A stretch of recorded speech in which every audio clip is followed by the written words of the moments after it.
আসসালামু আলাইকুম। Welcome to my BCS voice. আজকে হচ্ছে আমার প্রাইমারি এক্সাম প্রিপারেশনের 10ম দিন। দিনটা ছিল আমার স্কুলের বার্ষিক পরীক্ষার ফলাফল বিতরণের দিন।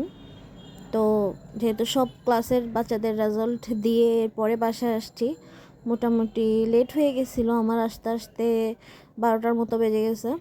আর ওই দিন বাসায় একটু দাওয়াতেরও ব্যবস্থা করা হয়েছিল এই ঘরের মানুষ আমার খালামণিদের নিয়ে। তো আমি স্কুল থেকে এসে ভাবতেছি যে কিছুটা টাইম পড়ে ফেলি, কারণ দুপুরে সবাই আসলে আমি এত একটা পড়তে পারবো না। তো ওই দিন আমার ডিসাইড করা ছিল যে আমি একটু ইংরেজি পড়বো। ইংরেজি আমি এর আগে কোনো দিনও পড়ি নাই বলতে, যখন আমার পরীক্ষা আসে, যেমন এসএসসির ক্ষেত্রে বা এইচএসসির ক্ষেত্রে, আর যখন আমার অনার্সের সেকেন্ড ইয়ারে ইংলিশ ছিল, তখন মানে পরীক্ষায় পাশ করার জন্য আমি ইংলিশ গ্রামারটা কোনো রকম পড়ছি।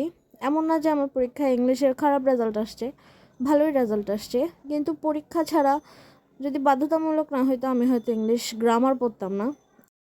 এমন না যে আমি ইংলিশ বুঝি না, পারি না, লিখতে পারি না, এমন কিছুই না। আমি কম্পোজিশন সাইড ঠিক মতোই লিখতে পারতাম, কিন্তু আমার না গ্রামার্সের রুলসগুলো মনে থাকে না।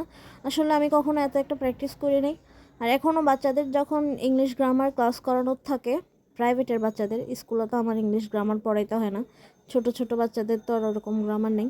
তো এখনও দেখা যায় আমি আমার বাচ্চাদেরকে, আমার মেঝো বোনকে দিয়ে পড়াই, ওকে ইংলিশ গ্রামারের পার্টটা পড়াইতে দিছি। আর যদি কমার্সের গ্রুপ সাবজেক্টগুলো হয় সেগুলো আমার বোন পড়ায়।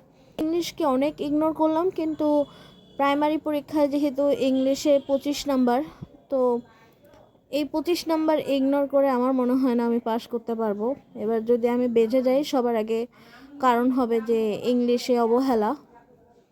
যেহেতু ইংলিশ আমি এর আগে পড়ি নাই, আসলে না পড়ছি পিটুয়েতে, যখন আমি ক্লাস করতাম তখন কয়েকটা ক্লাস করছিলাম ইংলিশের, তখন ভালোই বুঝতাম।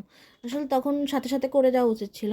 আমার লেকচার শিট আমি এর অনেক আগে পড়ছি, তো এবার ভাবলাম যেহেতু পরীক্ষার আর কয়েকদিনই বাকি, তো আমি প্রধান শিক্ষকের গাইডটা থেকে ইংলিশ পড়ি, একদম শুরু থেকে শুরু করছি। আর্টিকেল থেকে শুরু করে পার্ট অফ স্পিচ, কারেকশান, ভোকাবুলারিটা পড়া বাকি আছে, ওটা পড়তে হবে। এরপরে দুপুরে খাওয়া দাওয়ার পরে পড়তে বসলাম। বিকালে বাসা থেকে সবাই বলতেছে যে ওরা বাইরে ঘুরতে যাবে সবাই।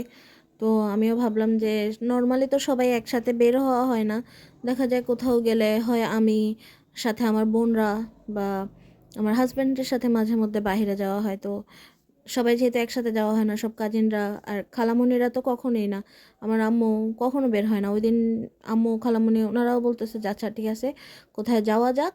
তো ভাবলাম সবাই যেহেতু যাচ্ছে আমি ওনাদের সাথে যাই, একটু ঘুরে আসি। কারণ এই যে শীতের বন্ধ পাওয়ার পরে 10 দিনের 10 দিন সবাই অনেক ঘোরাঘুরি করছে, একমাত্র আমি কোথাও যাইনি। তো সবার সাথে বের হলাম, ভালোই লাগলো, সবাই একসাথে ছিল, এরকম অনেক দিন সবার সাথে যাওয়া হয় না। তো ঘুরে আসলাম, এসে আবার আমি পড়তে বসে গেছি। তো আজকে ইংলিশ পড়লাম, আর ইংলিশ লিটারেচার এখন আর পড়ার এত একটা টাইম নেই। আর ইংলিশ লিটারেচার থেকে 5 বা 8-এর মতো প্রশ্ন আসবে, এটার কারণে পুরা লিটারেচারে অনেক কিছু এখন পড়তে পারবো কিনা জানি না, হয়তো উইলিয়াম শেক্সপিয়র আর কয়েকটা দেখতে পারি। দেখা যাক কতটুকু পড়তে পারি। এরপর থেকে আমি এমসিকিউতে একদম আমার ফুল ফোকাস দিব। মডেল টেস্ট আর দিব না, মডেল টেস্ট দিলে আমার পুরো পড়ার ইচ্ছাটাই চলে যায়।